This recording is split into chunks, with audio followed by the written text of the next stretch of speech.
വാഗ്ദാനത്തിൽ തണുത്ത് കണ്ണമാലിയിലെ ജനങ്ങൾ പ്രതിഷേധം താൽക്കാലികമായി അവസാനിപ്പിച്ചു. ജൂലൈ 9 ചൊവ്വാഴ്ച കളക്ടറുടെ ചേംബറിൽ കൊച്ചിൻ പോർട്ട് അധികാരികളുമായി നടത്തുന്ന ചർച്ചയിൽ തീരദേശവാസികളുടെ പ്രശ്നത്തിന് അടിയന്തര പരിഹാരമുണ്ടാക്കുമെന്ന ഉറപ്പിന്റെ അടിസ്ഥാനത്തിലാണ് പ്രതിഷേധക്കാർ സമരം അവസാനിപ്പിച്ചത്. വാഗ്ദാനങ്ങൾ നടപ്പിലാക്കിയില്ലെങ്കിൽ ജൂലൈ 21 മുതൽ വീണ്ടും റോഡിലേക്ക് ഇറങ്ങുമെന്ന് തീരദേശവാസികൾ.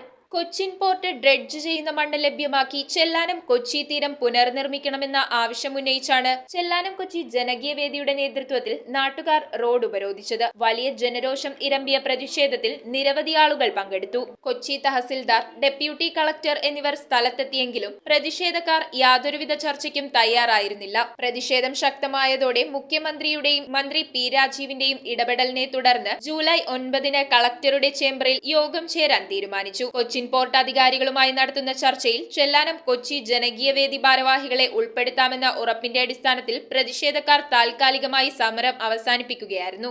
രണ്ടാം ഘട്ട പദ്ധതിക്ക് കേന്ദ്രത്തിൽ നിന്ന് 60% തുക കിട്ടുന്നതിനുള്ള ചർച്ച പുരോഗമിക്കുകയാണെന്നും അത് ഉടൻ കിട്ടുമെന്നും പണി പെട്ടെന്ന് ആരംഭിക്കുമെന്നും കളക്ടർ ഉറപ്പു നൽകി. മൊത്തമായിട്ട് ചെയ്യണം എന്നാൽ മാത്രമേ തീരം സംരക്ഷിക്കപ്പെടുള്ളൂ. ഈ മണ്ണടിക്കല് നാളെ മുതൽ അല്ലെ ചൊവ്വാഴ്ച കഴിഞ്ഞാൽ പിറ്റേ ദിവസം മുതൽ മണ്ണടിക്കണം. സമ്മതിച്ചോ?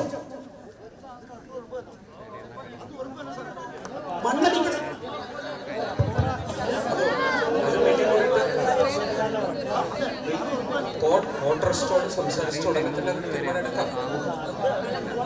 ചെല്ലാനം പഞ്ചായത്തും കൊച്ചി കോർപ്പറേഷൻ പ്രദേശങ്ങളും ഉൾപ്പെടെയുള്ള പുത്തൻതോട് മുതൽ ഫോർട്ട് കൊച്ചി വരെയുള്ള പ്രദേശങ്ങൾ സംരക്ഷിക്കാൻ നടപടി വേണമെന്നായിരുന്നു ജനകീയ വേദിയുടെ ആവശ്യം.